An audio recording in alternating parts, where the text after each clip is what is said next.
नमस्कार.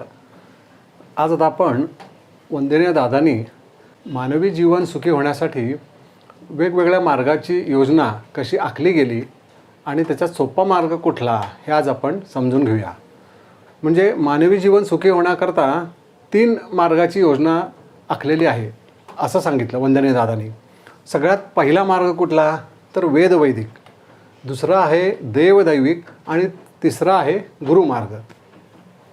आपल्याला ऐकून माहिती असतं परंतु त्याची विशेषता काय आहे हे माहिती नसतं. ते आपण आज समजून घेऊया की आता वेदवैदिक मार्ग ह्याची स्थापना सगळ्यात पहिल्यांदा झाली. त्याच्यामध्ये काय काय येतं तर 5 तत्वाचा होम हवन विधी येतो. 5 तत्व म्हणजे कुठली? पृथ्वी, आप, तेज, वायू, आकाश. या 5ही तत्वांना आवाहनित करून आवाहन करण्याकरता वेदातील मंत्रातील उच्चार हा खूप महत्त्वाचा असतो. तो संथेनं करणं महत्त्वाचा असतो. तो उच्चार करणारा मध्यस्थ जो आहे तो पवित्र शुद्ध म्हणजे त्याची वाणी ही परावाणी असावी लागते. आपण थोडासा हा विषय माझ्या चॅनलवर ऐकलेला असणार आहे की तो विषय आपण घेतला होता की तो जो मध्यस्थ म्हणून आहे मंत्राचा उच्चार करणारा की जेणेकरून त्या शक्त्यांना आवाहन करायचं आहे. त्या शक्त्या नुसतं ये म्हटलं की येणार नाही आहेत. त्याच्याकरता तेवढं सामर्थ्यवान दैहिक माध्यम लागतं की जेणेकरून त्याची वाणी म्हणजे वाणीतले प्रकार आपल्याला माहिती आहेत. परा, पश्चंती, मध्यमा आणि वैखरी. आपण वैखरी वाणीतून एकमेकांशी बोलत असतो पण परावाणी ही ईश्वराची वाणी आहे, सद्गुरूंची वाणी आहे की जेणेकरून त्याच्या माध्यमातून उच्चारला गेलेला मंत्र शक्तीने युक्त असतो. म्हणजे परावाणीनं ज्यावेळेला आपण उच्चार करतो त्यावेळेला त्याच्यातली जी काही शक्ती आहे ती आवाहनित होती. अशा ह्या 5 तत्वांना आवाहनित करून मानवी जीवन सुखी करण्याकरता पहिली ही योजना आखली गेली. म्हणजे वेदवैदिक मार्ग हा सगळ्यात जुना आहे म्हणून सांगितलं. पण मग ह्या मार्ग परत्वे काय अवघड होऊन बसलं की उच्चार, मध्यस्थ हा विषय वंदनीय दादाने सांगितला. त्या शक्तीला आवाहन करण्याकरता पोषक माध्यम पाहिजे. त्याशिवाय ती शक्ती येऊ शकत नाही, किंबहुना येत नाही आणि आल्याशिवाय कार्यसिद्धी होत नाही. एखादा आपण जरी इथं संकल्प केला तरी त्या शक्तीला आव्हान झालं तर तो संकल्प कार्यान्वित होणार आहे, नाहीतर फक्त ती क्रिया होणार आहे, कर्मात त्याचं रूपांतर होणार नाही.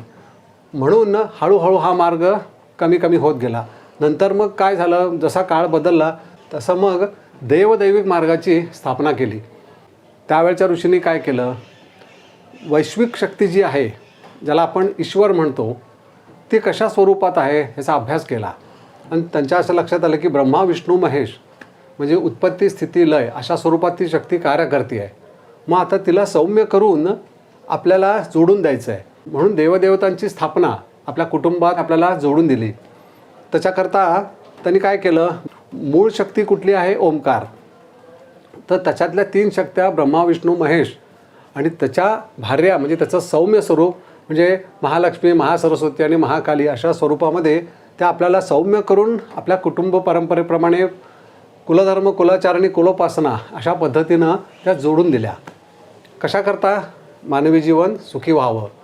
आपल्याला माहिती आहे की इथं आपल्याला देवदेवतांच्या कृपा आशीर्वादाची गरज असते, कारण संपूर्ण हे विश्व त्या ईश्वराच्या अधीन आहे. सारं हे विश्व ईश्वराधीन आहे, जेणेकरून त्या ईश्वराचंच ते प्रोजेक्शन आहे. आपल्याला हे ऐकून माहिती असतं. ह्या पृथ्वीवर जीवन जगणारा जो मनुष्य आहे त्याला त्या ईश्वराची गरज आहे. आपल्याला एवढं ऐकून माहिती असतं की त्या परमेश्वराच्या इच्छेशिवाय झाडाचं पान देखील हलत नाही.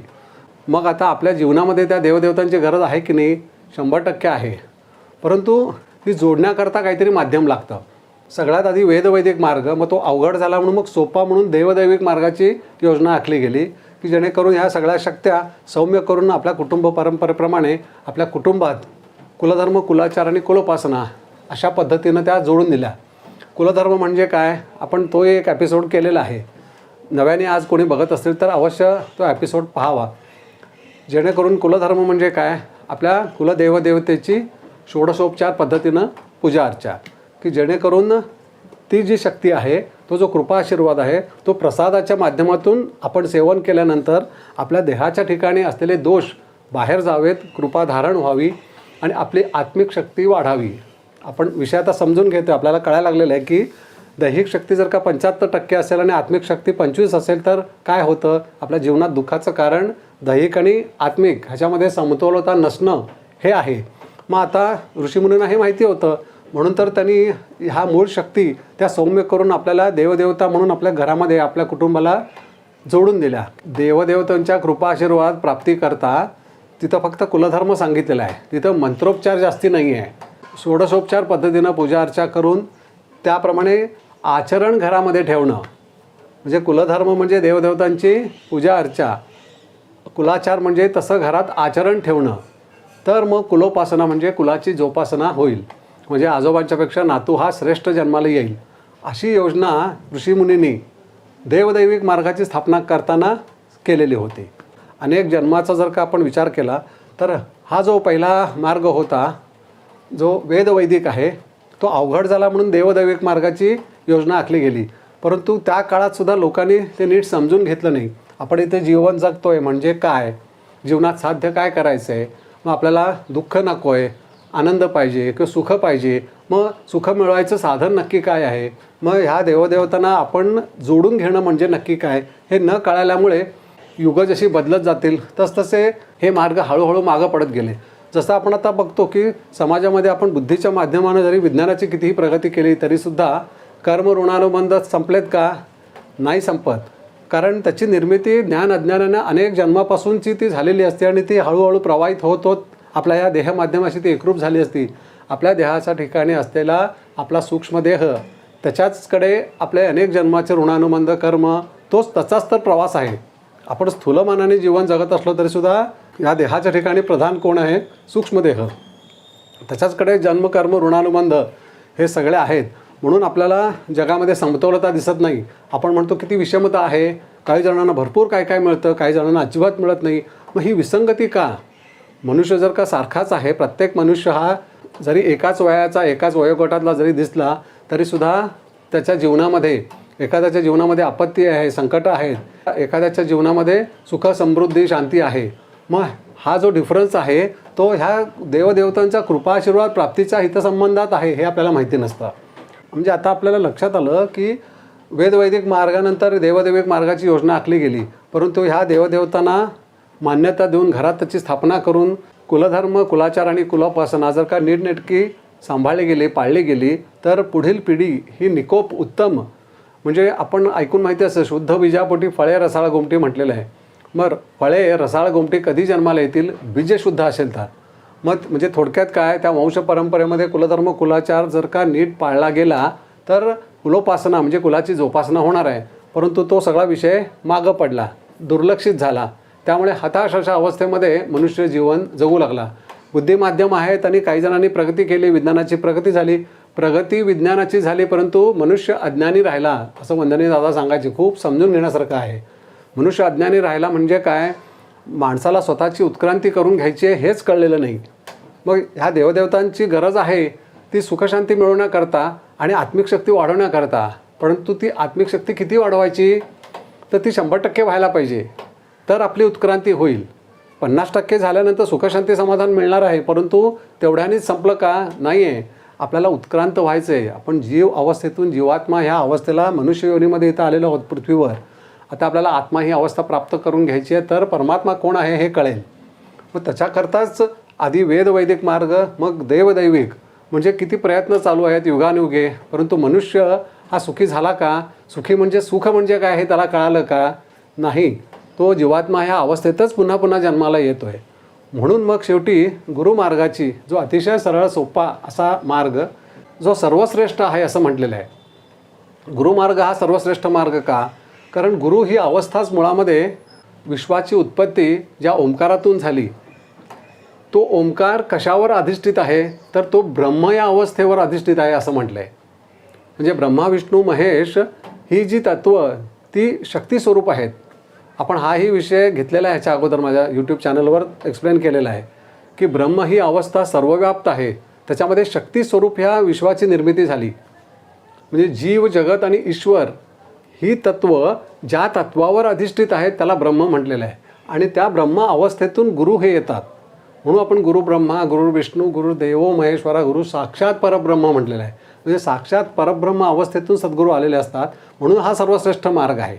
बऱ्याच जणांना हे माहिती नसतं सर्वश्रेष्ठ म्हणजे काय, तर ते साक्षात परब्रह्म अवस्थेतून अवतारित झालेले असतात गुरु. त्यांनी येताना काय आणलं आहे, मनुष्य जो इथं पुनरपी जननम पुनरपी मरणम ह्या संसार चक्रात अडकवून घेतलं आहे, म्हणजे माणसाने आपण सगळेजण त्याच्यात अडकलेलो आहोत, तर त्याच्यातून सोडवणूक करण्याकरता अवघड काहीतरी तंत्र देऊन चालणार नाही आहे. तर आज आपण जन्माला आलो आहे, तर आपल्याला अतिशय काहीतरी सोपं साधन पाहिजे, की जेणेकरून अतिशय सोपं, आपल्याला माहिती आहे की नामस्मरण आहे आणि साधना आहे, जी करण्याकरता काही मंत्रोपचाराची गरज नसती. फक्त आपण सद्गुरूंना शरण जाऊन त्यांनी सांगितलेली साधना नीट करणं, समजून घेऊन करणं एवढंच आहे. आणि सगळ्यात महत्त्वाचं म्हणजे ज्ञान.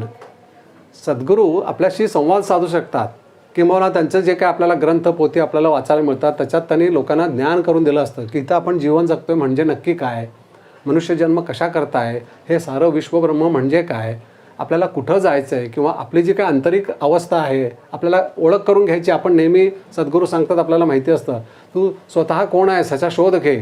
स्वतःचा शोध घे म्हणजे काय, आंतरिक अवस्थेमध्ये तोच आत्मा, तेच ब्रह्म आपल्या प्रत्येकाच्या ठिकाणी आहे, त्याचा बोध व्हायला पाहिजे.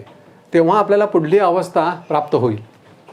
म्हणून ते सांगण्याकरता अतिशय सोप्या असं एक साधन घेऊन सद्गुरू आपल्या जीवनात आलेले असतात, की जेणेकरून तू साधना कर, सद्गुरूंना शरण जा आणि नामस्मरण साधनेच्या माध्यमातून स्वतःचा विकास करून घे. साधनेच्या माध्यमातून आंतरिक विकास हा जो वंदनीय दादांनी विषय सांगितला आहे, खूप समजून घेण्यासारखा आहे. तो आपण हळूहळू पुढं घेऊया, की जेणेकरून 19 माध्यमांनी युक्त असा हा देह आहे. पंचकर्मेंद्रिय, पंच ज्ञानेंद्रिय, पंच प्राणकोश, बुद्धी, मन, चित्त आणि अहंकार, ते सगळे अनेक जन्मजन्मांतरातून ते अशुद्ध झालेले असतात. मग ते शुद्ध करण्याकरता साधनेची गरज आहे. मग आता ह्या देहाला विकसित अवस्था प्राप्त करण्याकरता वेदवैदिक आणि देवदैविक मार्ग परत्वे जर का आपल्याला विकसित अवस्था प्राप्त करून घ्यायची असेल तर ती अवघड आहे. कारण इथं नियम आहेत. जसं आपण समजून घेतलं की इथं मंत्र आहेत, त्या मंत्रासाठी उच्चार करण्याकरता ते माध्यम, ह्या सगळ्या गोष्टी म्हणजे तिथं कडक नियम आहेत, की ठराविक पद्धतीनं मंत्र म्हटल्याखेरीज ती शक्ती येतच नाही. त्याच्यानंतर इथं देवदैविक आहे. देवदैविकासाठी कुलधर्म, कुलाचार, कुलोपासना व्यवस्थित षोडशोपचार पद्धतीनं जर का तसं आचरण ठेवलं तरच ती शक्ती धारण होईल, आपल्याला कृपा आशीर्वाद मिळू शकतो. परंतु हेही अवघड झालेलं आहे. प्रत्यक्षात अवघड नाही आहे दोन्ही, परंतु आज अवघड झालेलं आहे कारण आपली जन्मप्रवृत्ती, की जेणेकरून आपले इतके अनेक जन्म झालेले आहेत, दोषाचे म्हणजे दोष इतके वाढलेले आहेत की अवघड काही साधन देऊन चालणार नाही. म्हणून सगळ्यात सोपा मार्ग म्हणजे गुरुमार्ग, की जेणेकरून आपण साधना करायला लागल्यानंतर सद्गुरू पाठीशी असतात. ते काय करतात, त्याला माहिती आहे की आपण अवघड काही करू शकणार नाही, आपण बसून साधना करू, नामस्मरण करू. मग हळूहळू सद्गुरूच आपल्या भोवती कृपेचं वलय धारण करून देतात. आपण ह्याच्या अगोदरच्या भागात समजून घेतलं की कृपा वलय आपल्या भोवती धारण झाल्यावर जी काही कमतरता आहे, जो काही दोष आहे, तो त्याची प्रखरता कृपाशीर्वादामुळे ती कमी होती आणि आपल्याला ती बेरेबल होती. आपण सहन करू शकतो जे काही दोष आहेत, कर्मामधली जी काही कमतरता आहे, ज्याला आपण दुःख म्हणतो, की जेणेकरून आपण आता गुरूंच्या चरणाशी गेलो म्हटल्यानंतर योगक्षेम सद्गुरू पाहतात, की जेणेकरून ठीक आहे, त्यांना माहिती आहे की हा देह, हा जो जीव अनेक जन्म परत्वे आलेला आहे आपल्याकडे आणि त्याला माहिती नाही आपण जन्माला का आलो आहे, दुःख नको एवढंच कळतं आहे. परंतु जन्म काय माहिती नाही आहे, जीवन म्हणजे काय माहिती नाही आणि जायचं कुठं आहे हे माहिती नाही आहे. म्हणून सद्गुरू आपल्याला जवळ करून आपल्याला साधना सूचित करतात, नामस्मरण देतात आणि सगळ्यात महत्त्वाचं म्हणजे आपल्याला ज्ञानी करतात. म्हणून गुरुमार्ग हा सगळ्यात सोपा आणि सगळ्यात श्रेष्ठ असं आपल्या लक्षात येईल, की जेणेकरून आपण त्यांना फक्त शरण जायचं आहे आणि ज्ञान करून घ्यायचं आहे. आणि त्यांनी दिलेली साधना आपण जर का नेटकी समजून केली तर आपला विकास हा निश्चित होऊ शकतो. जसं वंदनीय दादाने सांगितलं की तुम्ही फक्त ओंकार साधना करा. मग आता ओंकार साधनेमध्ये नक्की काय काय आहे तर त्याचा आपण एकदा भाग घेऊया, की ओंकार साधनेमागं दादाने काय विषय सांगितले आणि ह्याच शक्त्या ज्या मूळ उत्पत्ती स्थिती लय म्हणून आहेत, त्याच साधनेच्या माध्यमातून आपल्याला त्यांनी जोडून दिलेल्या आहेत, की जेणेकरून ज्याची गरज आहे जीवनामध्ये त्या सगळ्या गोष्टी, ती सगळी तत्त्व साधनेच्या माध्यमातून आपल्याला जोडून देऊन आपला विकास व्हावा अशी योजना आखलेली आहे. म्हणजे आपल्या आता लक्षात आलं की वेदवैदिक, देवदैविक आणि गुरुमार्ग असे 3 प्रकारचे मार्ग. त्याच्यात वेदवैदिक हा सगळ्यात जुना, त्याच्यानंतर देवदैविक आणि आता सगळ्यात सोपा म्हणजे गुरुमार्ग, की जेणेकरून त्याच्या माध्यमातून आपल्याला पुढली अवस्था प्राप्त करायची आहे. आज आपण जो काही विषय समजून घेतला त्याच्यात आपल्याला समजून घेण्यामध्ये काहीतरी प्रश्न असतील तर तुम्ही मला अवश्य विचारा. तुम्ही व्हॉट्सॲपवर मेसेज करून विचारू शकता किंवा फोन करून विचारू शकता. कारण आपल्याला हा सगळा विषय नीट समजून घेऊन आपल्या सगळ्यांना पुढली अवस्था प्राप्त करून घ्यायची आहे. मग त्याच्यात आपल्याला कुठला तरी विषय समजला नाही असं व्हायला नको. म्हणून हे आपण सगळं नीट समजून घ्यायचं आहे. नमस्कार.